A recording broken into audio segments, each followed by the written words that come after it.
Sangapya nangapi ubhayatmikano mahadbhuta anirvachaniya rupa mithya. So what is it saying? Sat api na. Asat api na. Sannapya sanyapyubhayatmika no.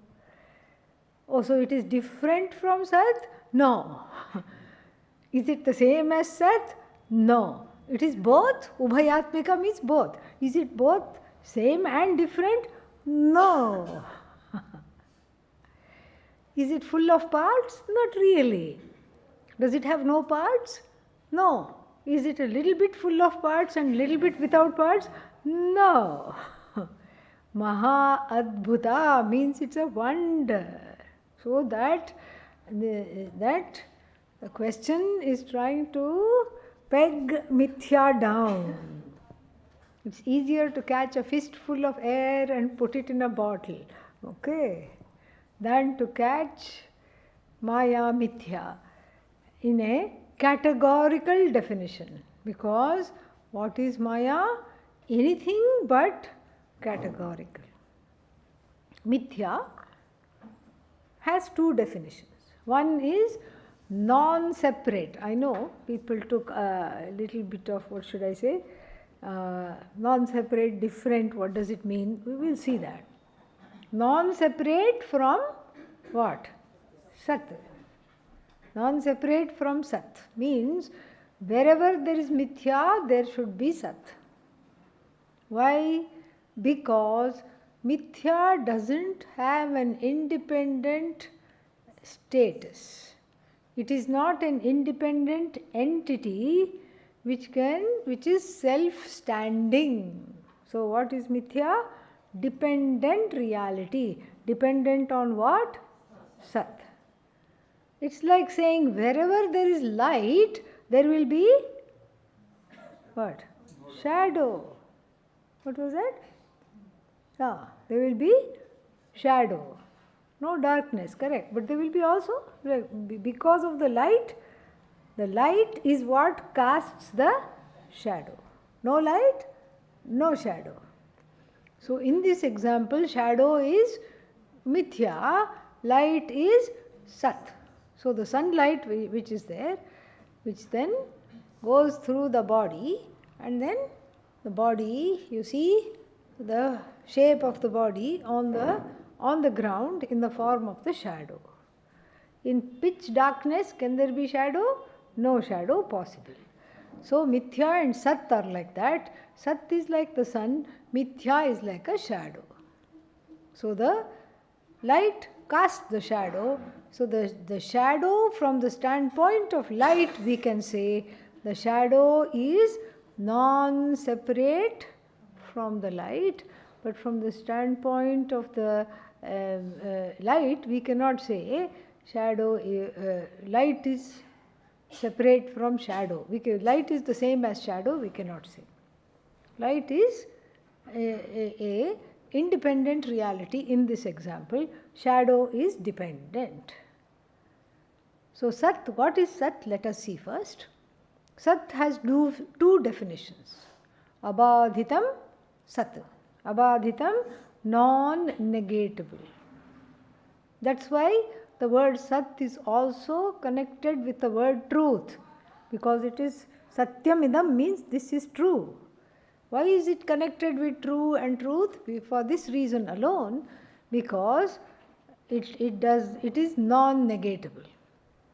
So if you were to tell me, if you were to ask, are you available at 4 o'clock? I have to say yes, or I have to say no. If I say yes and I am not available, I slink out. As soon as I see you coming, I slink out. Then this is negatable or non-negatable? It is negatable, so it is not true. And so it is, Sat is also the same. That which can never be negated, that is Sat. Abadhitam Sat. Because can you negate your own existence? No. And for the same reason, you cannot negate Brahman either. So therefore it is non-negatable. First definition. Second definition, trikalepi tishtati, unchanging in time. It's not subject to time. Non-negatable and not subject to time. This is the definition of Sat. Mithya will not be outdone. It too has two definitions. One is what? Dependent reality, dependent upon Sat. And the second one is cannot categorically be said to exist, cannot be said to not exist either. Hanging like Trishanku in between existence and non-existence. Ultimately non-existent, but you cannot dismiss it. Can you dismiss the Jagat? No, there is no Jagat. Your stomach will beg to differ at morning breakfast time. It will say, yes, there is a Jagat. Yes, there is a stomach. Yes, it is hungry. Feed me. That's what it will say. And so you cannot dismiss the Jagat and you cannot corroborate it independently either. So this is how everything in the Jagat is. Every single thing in the Jagat is mithya. And the one who says every single thing is mithya happens to be what? Sat. So have I answered all the portions? Yes. So Sat is different from mithya. Yes, different means Sat is not dependent on mithya. Sat is independent, mithya is dependent. What is the final definition of mithya? Twofold definition. What are they? Dependent on Sat, and then what was the other one? In between existence and non. Cannot be said to be existent, cannot be said to be categorically non-existence. Oh, the same question, because it starts the same way and has the same handwriting and the same kind of paper with a hole in the same place. Okay? Yeah. This is me being Sherlock Holmes. All right. So in the last satsang, I heard that there is no other definition of Brahman than Jagat Karanam. And I also heard that cause and effect resolve into one. If cause and effect are one, how can be Brahman defined as the cause of the universe? Yeah. What you heard was not what was exactly said. Okay? Everything has two definitions. Sat has two definitions. Mithya has two definitions. Brahman also is defined from two standpoints. Okay? So the theme of tonight comes in twos. Everything comes in twos. So here, what are the two things? One is Swarupa Lakshana. That which is intrinsic to something is called its Swarupa. Like Prakasha and Aushnyam. What is Aushnyam? Heat. Prakasha, light. Heat and light are to fire intrinsic or incidental? Intrinsic. Without heat and light, they cannot be fire. And so therefore, the intrinsic definition, that without which a thing cannot be that thing, is called Swarupa Lakshana. And the Swarupa Lakshana of Brahman is Sat Chit Ananda, Satyam Jnanam Anantam. Satyam Jnanam Anantam, Sat Chit Ananda. This is the Swarupa Lakshana. You take away Sat, there is no Brahman. You take away Chit, there is no Brahman. You take away Ananda, there is no Brahman. All three are actually one word, and then that is what is Swarupa Lakshana. Now, the Swarupa Lakshana of Brahman as Satyam Jnanam Anantam or Sat Chit Ananda is not enough. Not enough for what? For me to get moksha. Me means you, okay? All of us, everything. So, for the pursuit of moksha, Sat Chit Ananda, the intrinsic definition of Brahman is not sufficient. Why is it not sufficient? Because knowing that Brahman is Satchidananda, what do I get? Nothing. Let it be Satchidananda. What is it to do with me? This is what I will ask. Somebody, somebody is rich. What does that have to do with me? Unless I am in their will. I don't. Then okay. Then something. Then I'm interested. Keep talking. But if I'm not in their will, why should I be worried if somebody has some attributes or definition or whatever it is? It has nothing to do with me. I am not getting any richer as a result. I am not getting better. I am just myself. I am not having anything to do with this. So that definition is not enough for getting moksha or for understanding the truth of oneself, because the thorn on the side is not Brahman as Satchidananda, but Brahman as Ishvara, Bhagavan, an entity that I have to contend with every day. In what form? In the form of dealing with all the things I do not like, which are keeping on coming. I say stop. No, not yet. I say enough. No, we have just started. How many more days? We are talking years. What? How many more years? 7.5. What are you out of your mind? This is called Saturn return. 7.5. And then all these planets are personified, And there is a story about Saturn also. Something happened to his leg. I'm very bad at all these Puranic stories and everything. But anyhow, he limps along with one leg. That's why he takes 30 years to cover the entire constellations of the zodiac. So 2.5 times 12. And so every 30 years, when he comes to the moon sign before yours, that's 2.5, and your own moon sign, that's 2.5. How much is that? 5. And the moon sign next to yours, how much is that? 7.5. He creates havoc. Okay? He creates havoc, and then, as though that is not enough, when he aspects your 8th house from your ascendant, then also for 2.5 years he creates mini havoc. Then when he aspects or is in the 4th house from your ascendant, that's called Ashtama Shani. That is not fun. That brings one to Vedanta course, 3.5-year course.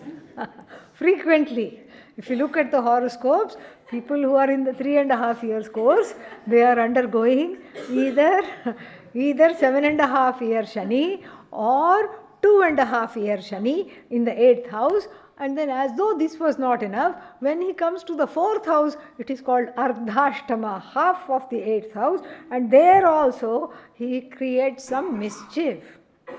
And then there are the Shani temples are the most crowded in India.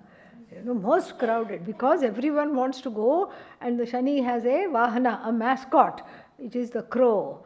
So then they will pour oil on this crow, pour oil on Shani, sesame oil, because it's like all your papas being washed away so that he is kind. And then the Shani temples also have a very interesting quirk, in the sense that until recently women were not allowed in the Shani temples, in 1 or 2 Shani temples, not all of them, in 1 or 2 Shani temples where you could go and bathe the Shani Bhagavan yourself, you were not allowed. Why? Because you are just the wrong gender. You cannot go. And then you see, I have never seen women in India fight for as much as they did to enter that blessed Shani temple. They just gagged up and they made a war on all fronts. It went up to the Supreme Court. They filed a case in court, And they did a sit-in there and they said, you have to physically remove us, we are not going anywhere.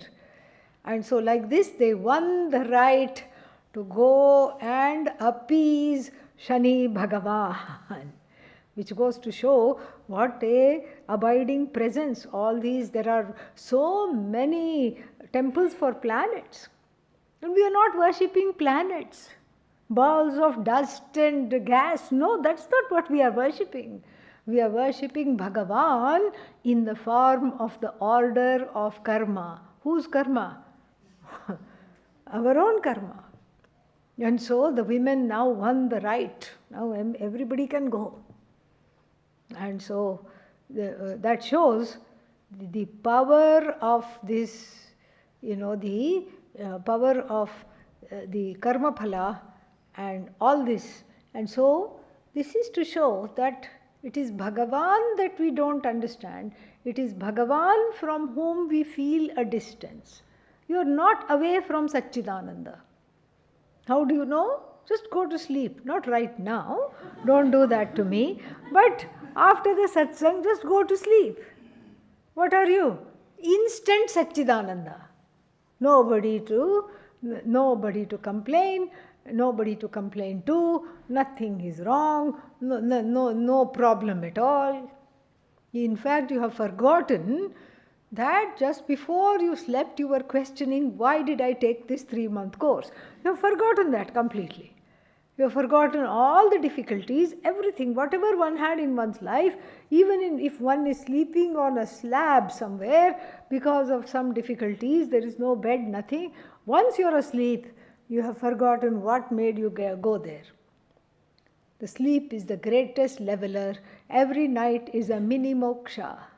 But it's not enough because I'm not there. The mind is in a causal state.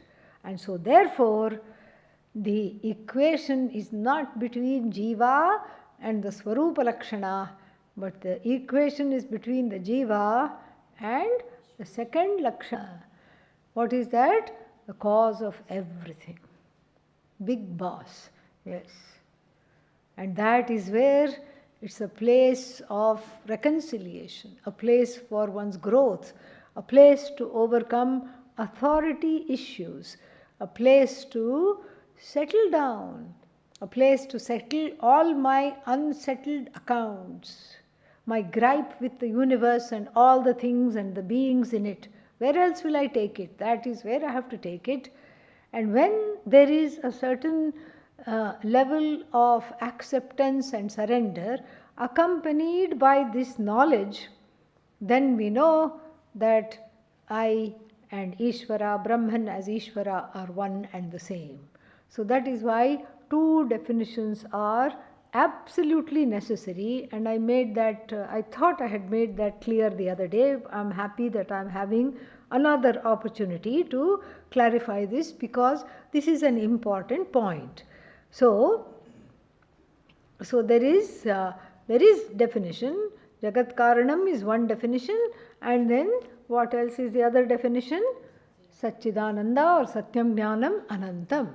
Now if this much is understood, then we can go forward with this question which asks, what does it say? Yeah, that I also heard you say that the cause and effect are one. Yes, they are one. Why? Because ultimately where do we have to land? Advaita. Advaita means no division, beyond division, non-dual. And so how do I get to Advaita? By seeing the mithyatvam of the thing called effect. Effect is what? Jagat. Jagat is mithya or satyam? Mithya. Brahma satyam jagan mithya jivo brahmaiva na aparaha ardhashlokena pravakshyami yaduktam grantha kotibhihi. There is a show of Vedantin. And in this poem, in this stanza, he shows off both his Sanskrit and his Vedanta knowledge in one. So he says, that which is said in thousands and hundreds of Vedanta works, look at me, I am going to say it in half a shloka, in 8 syllables. What is that? Brahma Brahma Satyam Jagat Mithya. 8 syllables. So 16 syllables because it is Anushtup, 32 syllables. Jivo Brahmaiva Naparaha. Jiva is Ishvara, Jiva is Brahman, not anything else. And Brahman is Sat, Jagat is Mithya. So, cause and effect do not belong to the same order of reality. Effect is entirely dependent upon the cause, and the cause is free of effect. Even if you take something as your shirt. So, fabric, shirt is dependent upon fabric. Can you say fabric is also dependent upon shirt? No, fabric can be in the form of fabric. Similarly, yarn, fabric is dependent upon yarn, but yarn is not dependent upon fabric. Similarly, the Jagat is dependent upon Brahman. The Jagat has, as it were, as though come out of Brahman, is sustained by Brahman, goes back to Brahman, but the Jagat therefore is not away from Brahman, but they are not on an equal give-take, equal transactable level of reality. No. So what do you mean when you say, the question asks, that the effect resolves into the cause? Resolves means it is non-separate from the cause. Fabric, the shirt is non-separate from its cause, fabric. Yatra yatra shirt, tatra tatra fabric. Yatra yatra fabric, tatra tatra no shirt. See how easy Sanskrit is. Yeah. Tatra tatra no shirt at all. So therefore, this makes it very interesting. That means the effect does not have a being separate from the cause. The cause is Satchidananda, so the effect is also what? Satchidananda, the DNA of the cause inheres the effect. Effect is also Satchidananda, so therefore the effect is not separate from the cause. Cause is cause, effect is cause. Why? Just because? No, I'll tell you why. I'll tell you why. Because the cause, the status of cause is a temporary status. Whenever there is Jagat manifest to talk about, what do we say? Cause, the Brahman is Jagat Karanam. Brahman assumes a role and assumes a form and a function, a formless of course, but form means in the form of a function. In the form of Ishvara, Brahman assumes the causality, assumes the causal role. And then what happens when Brahman assumes the causal role? Then we have the effect. So the status of cause is as though superimposed upon Satchidananda, that is entirely free from that status. The status of effect is also superimposed upon that same Brahman, which is free of being effect. And so causality is as though, the status of effect is as though all there is Brahman. Okay. So these are the twofold definition of Brahman. Both are important. And what is Para Prakritihi? Is it a symbolic presentation of Radha, which is the best chapter in capitals in the Bhagavad Gita? All chapters are important, but which one is the best? Whenever you ask me the question, I will say the one that we are studying right now. Which is that? 5th chapter is the best. In the next course, which one will be the best? 6th chapter will be the best, and so on. Okay, so that one, all of them are the best, east or west. Okay, so then what is Para Prakriti? So in the 7th chapter, there is a discussion by Lord Krishna about two kinds of Karanam. When we talk of Karana, it is Prakriti. Jagat Karanam Brahma, that Karana is Shakti. Therefore, Bhagavan and Bhagavati, God and Goddess, cannot be separated. They are one. It is all one. So, Karana is split into, is not split, it's discussed from two different standpoints. One standpoint is from the raw material. Like if we have a pot, you can imagine the pot. If you have the pot, what is there? That is a material, a tangible thing in my hand. Correct? So that is Upadana Karanam. Upadana Karanam, material cause. And has that material undergone a change to become the effect? Yes.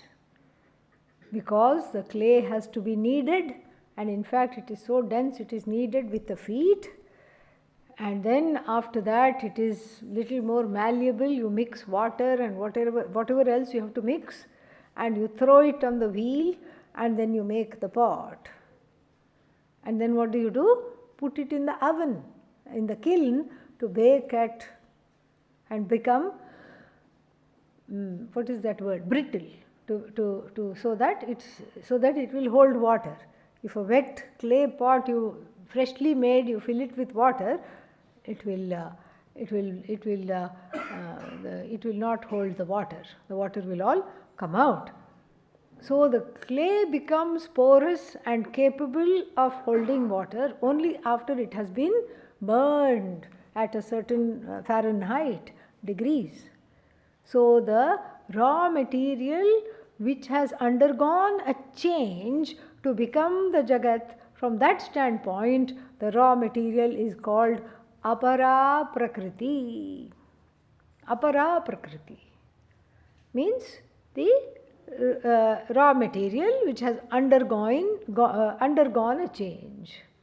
And also technically, Vedantic expression for it is Upadana Karanam, all right, Parinami Upadana Karanam. Parinami Upadana Karanam means Parinami means Parinamaha Asya Asti iti Parinami, Parinamin. Parinama means that which undergoes a change.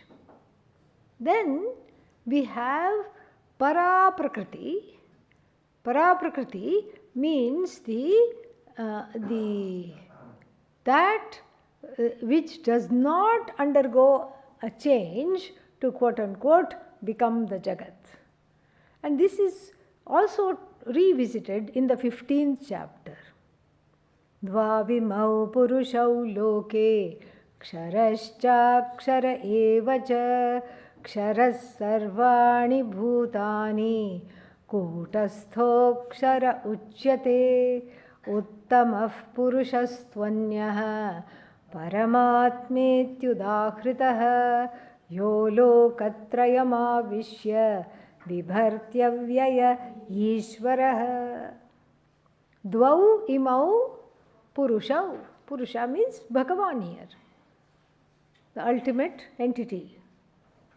Dvau imau Purushau loke. In this world you can count two iterations of Bhagavan. What is that? Two Purushas. One is called Kshara Purusha, means Ksharatiti. So it is subject to change, it is subject to end, it is subject to beginning, it is subject to decay, the raw material. Parinami Upadana Karanam Kshara Purusha. That is also what? Ishvara only. And then the other one is what? Akshara Purusha. Para Prakriti, Akshara Purusha. And what is the definition of that? Kutastha Aksharaha Ujyate. Kutastha. Very interesting, the word Kutastha. Kuta means anvil. Some kind of a big iron block on which you can beat things, nails and everything. It will not move. because it's a solid iron block. In India, the shoe repairers use this to repair the shoes. So what do we have here? This kutastha, like an anvil, means unchanging. Whatever happens, it doesn't change.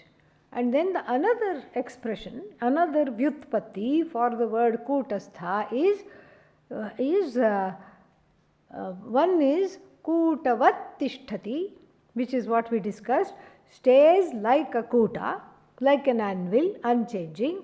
And the other one is kutilayam gatau tishtati.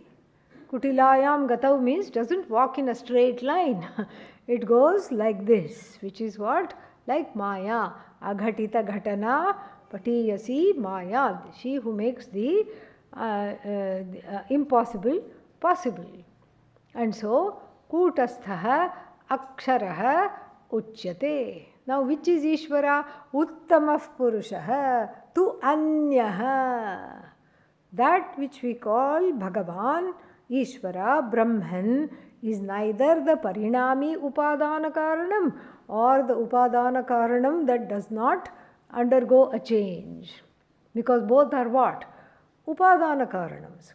What do you mean the Upadana Karanam that doesn't go undergo change? Avyakta. Avyakta, avyakrita, that which is unmanifest. So the Maya's power is there. It is in the form of an it goes into demanifestation between cycles of creation. Only when the Jagat is active, then only Maya comes into play. So the Avyakta is called here as Akshara Purusha because it never comes to an end. It is always there. The latent power of Maya is always there. That is Para Prakriti. And then, but both these are not, really Ishvara. They are dependent on Ishvara. They are dependent on Brahman because they are Shaktis of Brahman. They are non-separate from Brahman. What is Ishvara? Uttama Purusha. Who is Uttama Purusha? You. Grammatically also. First person. That is what it is. You. I. Anyaha. That is separate from the Para Prakriti and Apara Prakriti, and then Paramatma iti Udahritaha, that which is known as Paramatma in all the books of the Shastra. Lokatrayam Avishya, the one who pervades all the worlds, Bibharti, and nurtures them. That is Para Prakriti. Then, how can we understand that pure consciousness is all pervading, one seamless whole permeating the entire universe, not compartmentalized or individualized? Looks like you have understood it. Yes, congratulations. Very nice. How can we, look at the question, so nice it is. How can we realize that pure consciousness is all pervading, one seamless whole, permeating the entire universe, not compartmentalized or individualized? You got it. You've understood it. That means the question is answered. So, I won't get off so easily. So, let's see. How do you understand this? We have to have Shastra Pramana. Shraddha in the Shastra is the only way, because this is not something that can be deduced. This is not subject to induction. This is not subject to logic. It is not similar to any other body of knowledge. Aha, this is just like mathematics. No. This is just like English, language, study. No. This is just like Sanskritam. No. It's not like anything else, because all there is one thing, and this is that thing. So, we come to know that one is not separate from Ishvara. We come to know that there is this one non-dual. Sadeva somya idamagre asit ekameva advitiyam. We come to know all this how? Through the study of the Shastra with reverence. That's the only way. So, the Shastra Pramanyam has to be accepted. Now, how can we jump? This is interesting. How can we jump from reflected consciousness, Chidabhasa, to pure consciousness in meditation or Nididhyasanam? No need to do that. No need to do that. You don't have to jump. Yeah, this is very nice because we don't have to jump. Why? Because if you are looking at your face in the mirror, you don't say, how can I jump into the mirror and become one with my reflection, or how can the reflection jump out and rejoin my face? You don't need to say that. You don't need to do that. Here too, there is really no reflection. There is really no upadhi.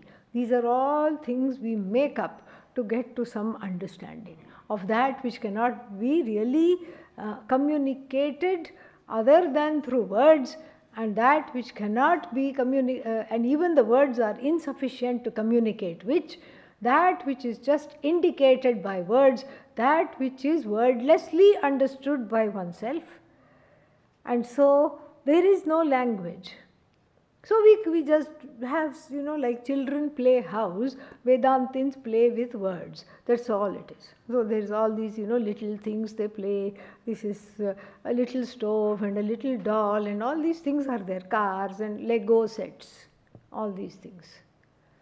So the Vedantins also come up with modalities and illustrations to understand that which we make it very, what's the word for it? We try to make this extremely easy for people to understand. So all the rishis and the munis come up with examples so for easier assimilation.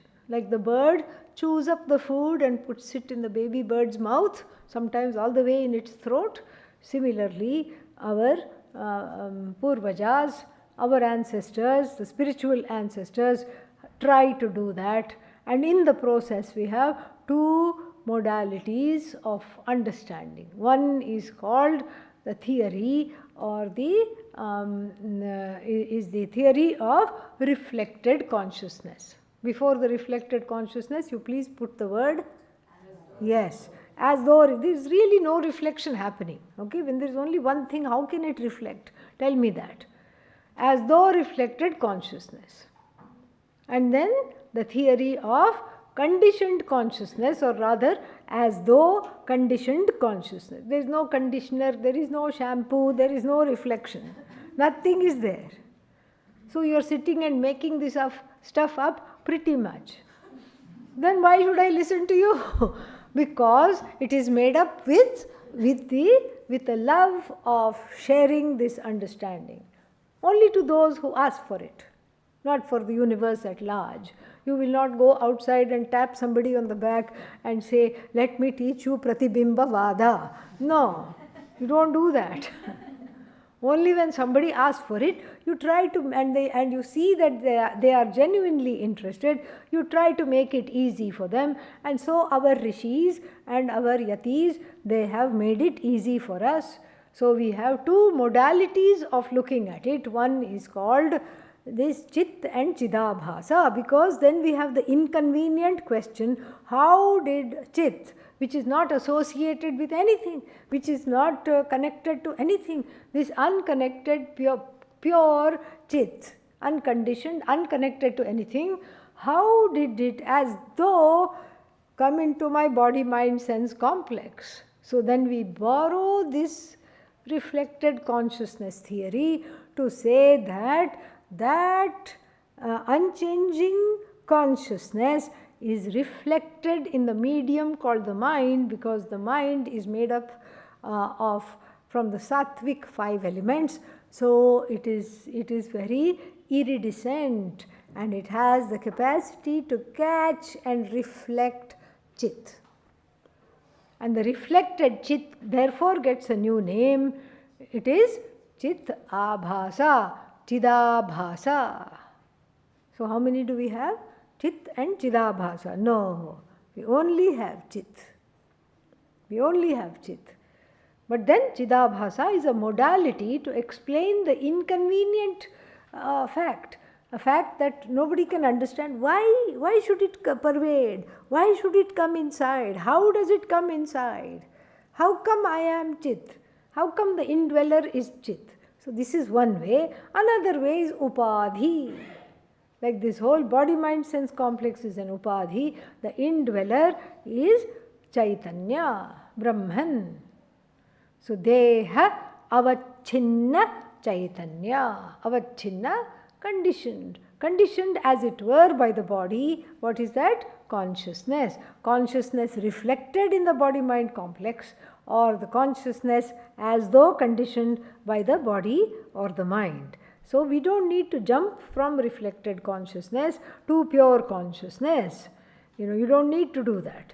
You can be with yourself, not worried about if it's reflected or if it is non-reflected. Don't worry about it. Just relax and meditate. Okay? Yeah. And then, yeah, this we have done.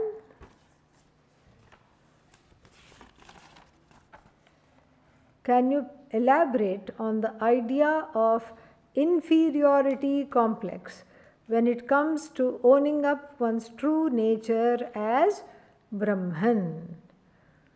There are so many stories about different jnanis, grihasthas who lived active lives, and others who lived in caves and lived in caves, or meditated almost non-stop. For example, Valmiki, Anthill, etc. Meanwhile, when I sit, after 15 minutes the legs are screaming and the thoughts arise that are about ice cream. Because he is screaming or she is screaming. Thoughts about ice cream, and then of course the question is trails off with our favorite expression, as though. So, can you elaborate on the idea of an inferiority complex when it comes to owning up? Yeah. So, the inferiority complex means it's a kind of a hopelessness. All of those jnanis living non-stop in caves, meditating non-stop, all of them got it, and me, I'm never going to get it. Am I? Then there's no even am I, unless it's a rhetorical question. It's convinced. One is secretly convinced, even though one has got to, what should I say, 100% attendance. One is attending all the classes, one is enjoying all the classes, one is not, one is not playing truant, but then there is a doubt. And it's a deep doubt which comes from hopelessness. I'm not going to get this. Come on. Look at how much effort they put, and then they got it. And here I can't even sit for 15 minutes in the class, in meditation, wherever. And I can't even sit for 5 minutes before the mind is out of the window. And then it's gone somewhere else. It's on its own little trip. And by the time I bring the mind back, I have totally forgotten, I have lost all connection to what the class is discussing. And so like this, the inferiority complex is basically the father of it is hopelessness. That is the source. The birth canal of this inferiority complex is hopelessness. And that hopelessness can be addressed. It is there in everybody to a greater or a lesser degree. And it has to do with early childhood experiences.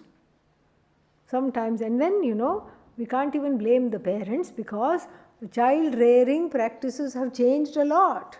Before it was beat the child into submission. There was a whole generation where the parents used to say, spare the rod and spoil the child. So therefore, what should the child be done? The child we have to be strict. We have to be very strict. And then here is so many people, Dr. Spock, etc., so many people who are writing about these books, they say, you have to be strict, come on, shape up. And then suddenly everything changed. Don't beat the child. You must never beat the child. That's a horrible thing. How could you even think about it? All the books. What should you do? Let it cry instead. This is, don't beat it, but let it cry. What do you mean let it cry? It should learn. I read this. Somebody brought this book to me and I read this. And we are talking of a 2-month-old, okay? We are not talking even of a 2-year-old. It should learn self-soothing techniques. How is this small bundle, 20 inches long, is going to learn, it's going to think, I have to self-soothe myself. Mommy is not coming. Daddy is not coming. How is it going to understand that? But perhaps it does. I don't know. I didn't write the book. So I don't know. I didn't even read the book. I just read that particular paragraph. That the earlier the better, the child, the infant should learn self-soothing techniques. And so suppose the child, I haven't read this connection anywhere, but I'm just thinking logically. Suppose the child that is left to cry, and then after a while it's also going come to the conclusion, no one's coming, nobody is coming. And then it's tired of crying, it cries itself to sleep. One night, okay, 2 nights, okay, night after night it cries itself to sleep. Are we then wondering why there is hopelessness in adulthood? There is no wonder here. It's a no-brainer. There is no surprise. So this is just one example.